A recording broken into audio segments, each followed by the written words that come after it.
Are you looking for inspiring conversations about faith, film, and life? You're in the right place. Here's the host who knows the right questions to ask, Father Edward Looney.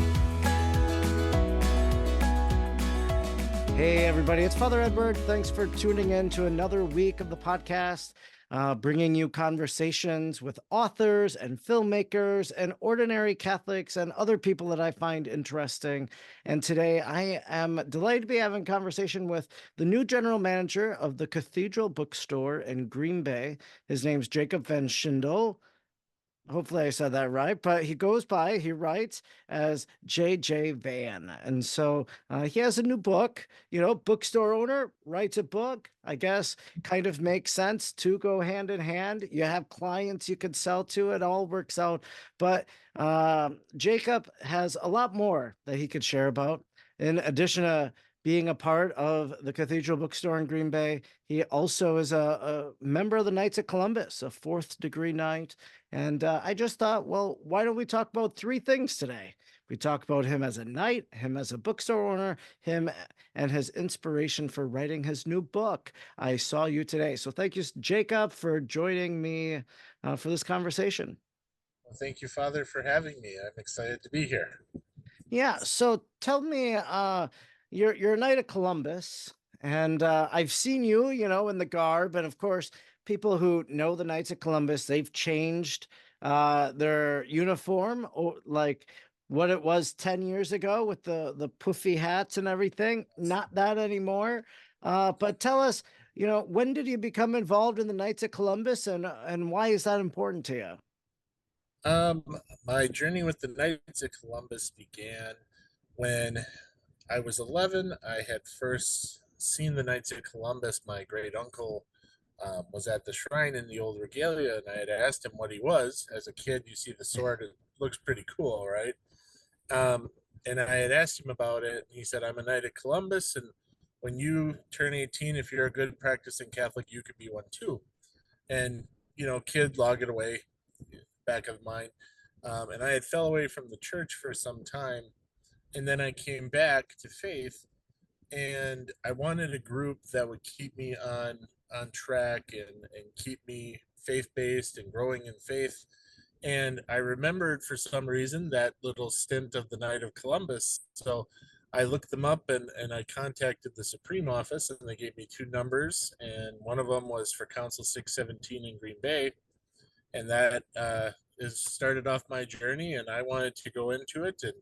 And that same year I joined was the first year that the Knights took away any weight requirements for going into the fourth degree. It used to be you had to wait a year as a third degree knight before you could even become fourth degree. So they took that away. I was one of the youngest fourth degree knights in the state back then. So that was pretty cool. That was in 2012 is when I joined. So, and what benefit has the Knights of Columbus been to you as a man, as a father, and all of that, as a Catholic? How has the Knights of Columbus helped you spiritually and become a better Catholic? For me, as a father, I have a 9-year-old and a soon-to-be 7-year-old, and as a husband, the Knights of Columbus really gave me that steadfast, that Catholic masculinity that sometimes gets lost. To be a Catholic gentleman, they say all the time in the Knights of Columbus, and that's kind of what we're called to. And that's being a good husband and a father. And the great thing about it is you meet all these men, different walks of life, every creed and color, and they've all kind of had their experiences, and you can ask questions and play off of that. I remember when we were having our first child, and I had brought that up at the council, and the council is like, well, first let's pray together for a successful pregnancy, that everything goes well, so here's this group of guys who bands around you, and they're praying that your wife is healthy, that the baby's healthy, and then praying for strength for you. And it just, and then they're chiming in about, I remember my kids growing up this way, and this is something, we dealt with that, so it's great to have that support, that community, as we're a community of faith, it's just another community of faith with men, but their families too. And my family's been involved with it as well. I wouldn't be doing this with if my wife didn't support it. So uh, we always say behind every good knight is a good lady. You marry first, and then if we're married, our wife. So so Sure. Yeah, now I don't want to throw shade at any of the Knights of Columbus councils out there that maybe I know of or other people don't, but I'm willing to bet that there are some people and they say, and maybe there's some men and they belong to a council and they've gone to some meetings and they're like, this really isn't doing anything for me. Maybe they're a little discouraged. It's maybe a bunch of older people, they're younger. Like, what do you say to the individual looking at the Knights of Columbus who might be discouraged by the state of their local council, and they don't see it as spiritual as your council was, that like decided to gather around you in prayer for that healthy pregnancy? I think one of the big things I found, and I've run into that too. It's sometimes you get there's a lot of different stages in life for men, and younger men generally have families, they're working. The ones you see at the meeting or at some events tend to be older because they're retired, they have time, and some guys feel burnt out. But that's where, to each individual night, we're called to rally around each other and have that unity and that fraternity. So bringing that spirit of excitement and trying to bring that and hang in there during the hard times, it really does. It gives hope to the ones that are there, and then they start to turn it around. And you got to be, it's a call to be more better than ourselves and to give ourselves to charity. That's really what we're there for. And once we put aside the mechanics of it, and we know that God is with us and the Spirit guides us, it really, you can't be dampened by it. And it helps you get through the tough times, because there are tough times, but life is tough. Jesus said so, but it turns out in the end. So So you're a Knight of Columbus, and you're also the general manager now of the local Catholic bookstore in Green Bay. How did you come to the job? Um, interesting story about that. So I am a trained chef. I've worked in restaurants and hospital kitchens for a long time, and I will admit that bookstore owner was never on the list. Uh, and, I had recently been working at Bell and Health for about 6 years in the kitchen as one of the leaders there, uh, for the cooks. And I had left, and I was working with the Sisters of St. Francis of the Holy Cross, Wow. which was a very nice place. Great sisters, great spirituality, great people. And then I make rosaries on the side. I run a rosary Wow. company called Rosaries for a Reason. That's And right. so I was selling my rosaries at Cathedral Book and Gift. They were the first store that picked me up. And so I knew Anne for a while, and stopped in one day, and she was talking about how they were looking for a new manager, and they hadn't had any takers, and nobody was looking at getting there, and kind of joked about it. And she said, well, maybe think about it, pray about it. And she was praying to St. Joseph's intercession. And I pondered about it, and I came back and I said, you know what? I'll apply. And talked with the board, and the rest is history. So Well, that's great. What's been surprising to you in this role with a Catholic bookstore? it's interesting for me to you get to meet people on the walks of life. The different journeys of faith. I'm not Catholic. I want to learn more. I'm Catholic, but I don't know anything about my faith. Mm. Um, I'm a young family. I want to help my kids grow in faith. So you get to hear all these different stories and all these different journeys. And I guess it's amazing how people kind of let you into that. When you're running the store, they want to talk to you, and they want to ask you questions. Hey, do you know about this, or what do you think about that? Um, how are Father Looney's books? They're great. You should read them. Mm. So, you know, uh, stuff stuff like that is really neat. And I guess I wasn't expecting such a huge community of all the different journeys kind of coming together, and we can talk, and it's a place where you can feel open about talking about your faith. You don't feel like you have to hide it away, or working in the kitchens, like at the hospitals, Bellin Hospital, they're because they don't conform to any religion specific. They don't really encourage talking about religion because they don't want to, you know, make anybody feel uncomfortable. So you had to watch and be careful what you said. Here you don't. You can talk about Jesus and you can talk about the faith, and Mm. that's great. That's what we're there for. So, Yeah. Well, that's great too. And yeah, so of course, Amazon, very popular. Books are sold there. I can track as an author, I can see how many books I've sold over the last quarter or last week or whatever. So Amazon is a great hub central. But you know what I found sometimes? It's like, oh, I want this book. And I'm like, oh, I wonder if the Cathedral bookstore has it. And I realized that, even with 2-day delivery, I could still get something right away.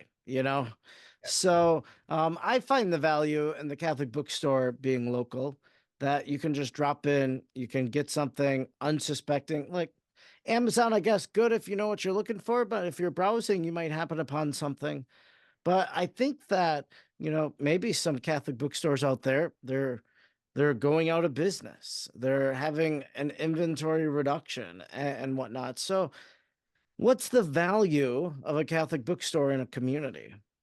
well, the value of the Catholic bookstore in the community, kind of what you alluded to, is is this hub of faith, and you can get the not only what you're looking for usually or can get ordered, but then you find other things that you didn't realize. Hey, I don't have a crucifix in my home. I should really have that as a Catholic. Hmm. And so you can find one. You find these different beautiful gifts, these cards, and it just inspires you to more. So many times people come into the store, they're like, I know I'm getting the one book, I'm getting the one book. They find it, and like at Cathedral Book, we have a used book section as well. So there's some books that aren't even in print anymore, and it's all of a sudden you start looking, and it's like, well, hey, this is great. I was wondering about this. So you end up finding even more, and they're like, I gotta stop because I'm gonna buy the whole store. So it's a place where we can express our faith. It helps to support our faith, and it helps to keep Jesus within our communities. Um, our mission statement has within it about evangelizing and catechizing, not only through the Mm. products for which we offer, um, but through our programs too. For Cathedral Book and Gift, we're a 501c3 not for profit. So the sales really help us keep the lights on, and it also allows us to offer programs like our kids store Catholic Kids Story Hour, um, our book clubs. We're looking at some different programs to start up as well. We donate to prison ministries for Bibles and calendars, and different things like that. So it's something that the community really does need. Once the Catholic bookstores go, it's going to get harder. Sometimes platforms that are that big tend to censor certain things. So in the Sure. future, it could be harder to find a Catholic based book that you're looking for versus here they are, you know. Yeah. And so in the bookstore at the cathedral, they sell your book, which is called I Saw You Today. And it's a children's book, right? So what motivated you to write it? What's the backstory behind I Saw You Today? And what can somebody expect when they pick it up? Yeah, I saw you today. So, as I said before, I had left the faith for some time and studied some other faiths and religions, and then I came back to the church. I was working at one of the hospitals recently. I had come back to faith, and it was just a very rough day in the kitchens at the hospitals. You still hear about people dying a lot, or sometimes that day there was an infant that had passed away, which is very rough. And it's just like, God, where are you? Mm. You start to despair. The evil one likes to work on despair, so you become despaired. And I had gone up to their rooftop garden that they had recently put up. I just sat outside and took in a deep breath, and I'm like, "Where are you?" Opened my eyes, and I felt the calm, and I see this squirrel running along the rooftop, and I heard the birds singing, and it's like, okay, you are around me. I feel you around me. I know you're here. You haven't left. So the poem just kind of flowed from that. Felt inspired to write it, and I wrote it back in 2013, and I kind of kept it private for a long time. Um, didn't really do much with it, and I shared it with someone in recent years, and they had said this could maybe make a good kids book. Uh, Threw that to the side as well. I'm like, maybe, I don't know. And then I got to talk to you a little bit and ask for your guidance and help, which was great. And this past year, I did it, and I buckled down, and I got it made and printed and out for distribution, released March 1st. And that's a nice thing, about self-publishing. Of course, there are great publishers out there. I work with them, Ave Maria Press, Sophia Institute, OSV, Tan Books, but sometimes their catalog is pretty set. They have a certain book they're looking for. I know right now catalogs for publishers, they're looking at 2026.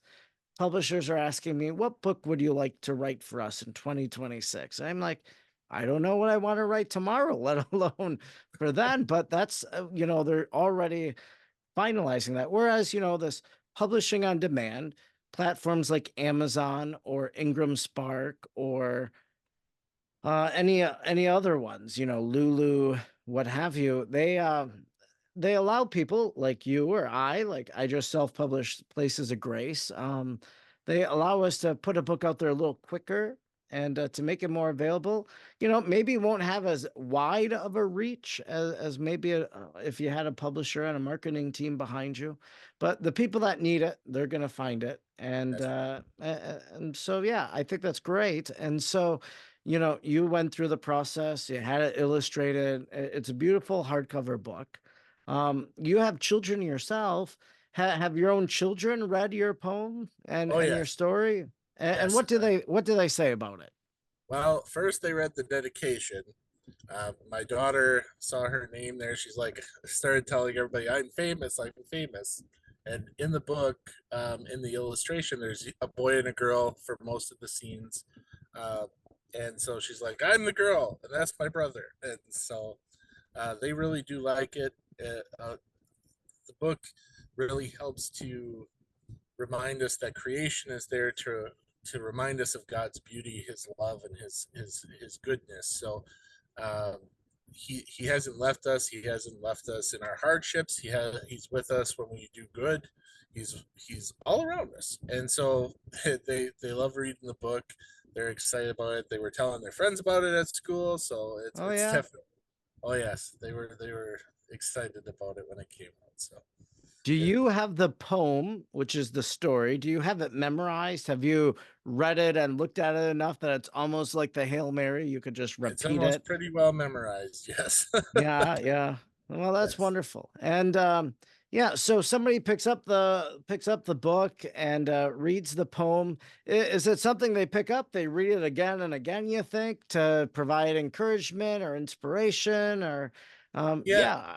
I've had a few even adults come up and they've read it a few times, and just reading the back description, and then they read the book, and one lady was in tears because she's like, there's so many people I know going through hardship that feel lost and feel alone. They need this book. They need to read this book. And I'm like, well, thank you. I'm glad I could inspire and help. And it's that I think we in secular societies, it's God gets suppressed so much. It's easy to despair and forget that he's there, even when we're hitting our low points, and everything reminds us that he's there, and we just have to look for it and then accept his love and mercy. So it's that that's the cool thing about the book. It's simple read. it's easy, but it's such a beautiful point to it, is that God's love from every creature he created to us, to our actions, to his death on the cross, his resurrection, and glorified in mass when we see him, and to our how we bring him out to the world. Well, that's beautiful. You sharing just about this little squirrel, kind of has me thinking about last summer. I was sitting on my back patio, and I did a little video, kind of just reflecting about this. But maybe that could be turned into a little story or something. But I just saw this bee going from flower to flower, and like I took it as a spiritual lesson, like what does that mean, or something like that. But I wonder if I could put that in poetic verse. But it's simple experiences like that, seeing a bee, seeing a squirrel, that it can communicate something to us about God. For me, that bee going from flower to flower, it had me wondering, like, how often is it, maybe as a Catholic, I'm going from church to church. I don't like this priest, so I'm going to go to this priest now. And so, that was one thought. Or the bee, going flower to flower. Oh, well, that's me going to person to see what information I can ascertain about someone or something, or like kind of the gossip circle. And so that was just a little lesson from creation that spoke to me. So I love it that an experience 2013 inspires you to write a poem, remains with you all these years, and now is impacting people over 10 years later. Yes, it's amazing how, we always talk about how God works in his own time. It's not our time. So it's amazing how he can take something from that long ago or even longer and make it relevant, or bring it to light when he needs it, when it needs to be done. And if the more we submit to the Spirit and let him move and allow him to work, it's just beautiful what happens. So the Cathedral Bookstore, they have a website, and I think they have an online store. So Yes. is your book on the online store? Is that a great place for people to go and get it and find it? Yep, you can find it there, cathedralbookandgift.com. It's also sold at St. Patrick's Bookstore in Appleton and On This Rock in Oshkosh. As also Christian Lighthouse Books in Green Bay, and Oh, good for you. Barnes and Noble carries it as well. Well, that's wonderful. So a lot of different options. We left out the big company that has the trucks that deliver. Yeah. Support local, and that's great. So, Jacob, thanks so much for your service to the church as a knight, for your custodianship of a Catholic bookstore, and continuing that legacy in the Green Bay area for years to come, and for sharing this story with us today. So I know as we're recording this, you're going to an event. That's why you're in the car. And I hope you enjoy the night and the time that awaits you. So thanks for taking time out to have this conversation, and to share this with so many people. Yeah, well, thank you, Father, and thank you for all that you do for the church, and bringing Christ to us. Without priests, we would not have the Eucharist, and we wouldn't have Christ present. So thank you for your yes and service, and I appreciate you having me. So thank you. Yeah, well, thank you. If you liked today's episode, be sure to subscribe, rate, and review wherever you're listening. And don't forget to stay up to date with what Father Edward is doing by following him on Facebook, X, or Instagram at the handle @FrEdwardLooney. Thanks for listening, and please join Father Edward again next time for another inspiring conversation.